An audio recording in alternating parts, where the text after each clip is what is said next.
everybody, Dr. Jessica with Dynamic Wellness and Chiropractic. Today we're going to be going over what a typical visit would look like if you came in with a shoulder complaint. So we're going to go over how we evaluate the shoulder and then how we would treat and prescribe exercises from there.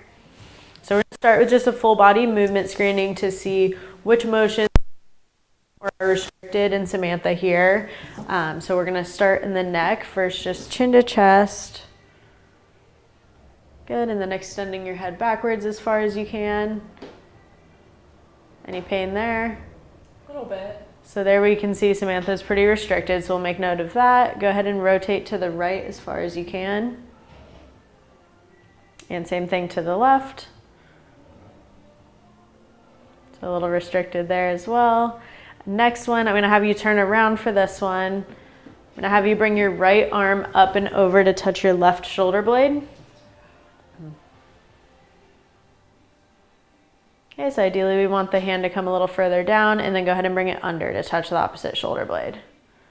And same here, we want the hand to be able to come all the way up to the scapula. Go ahead and do the same thing on the other side. Good. Good, and you can see here she gets all the way up. Go ahead and turn back around. Next is just bending over to touch the toes. Good, come back up. And then extending backwards. A little restricted there as well. Next, I'm going to have you rotate behind you as far as you can, going to the right.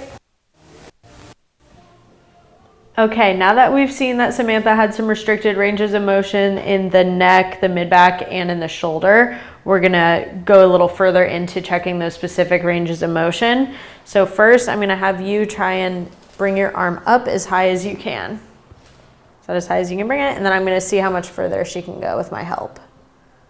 Okay, next I'm going to have you extend your arm backwards, bring it up as far as you can. I'm going to press it a little further. Just checking to see how much unlocked range of motion that she has. Next, I'm going to have you externally rotate the shoulder, so I'm going to have you try and bring your hand up towards me as far as you can. And then I'm going to press it further.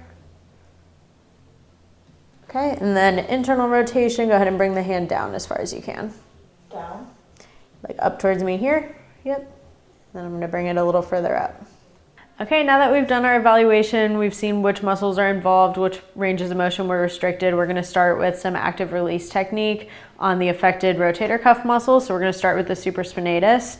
The motion I'm gonna have Samantha do is bringing the arm up into external rotation and then bring it down across your back as far as you can.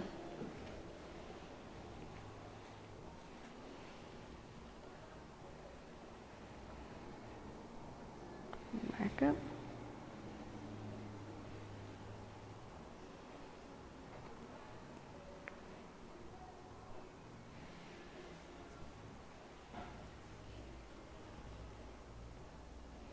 All right, the next muscle we're going to work on is teres minor. The motion I'm going to have Samantha do is bringing the arm down, thumb up, bring your arm up, and then rotate so the thumb comes down. Go ahead and bring that up.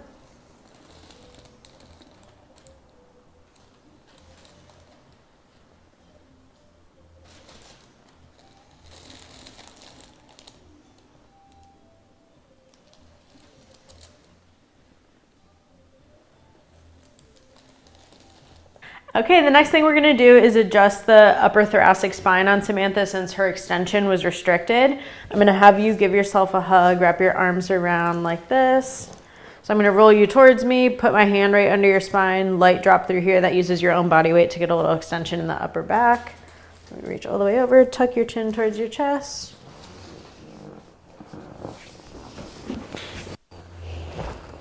All right, and then lastly, we're gonna be adjusting the neck since Samantha also complained about some neck stiffness and had restricted range of motion.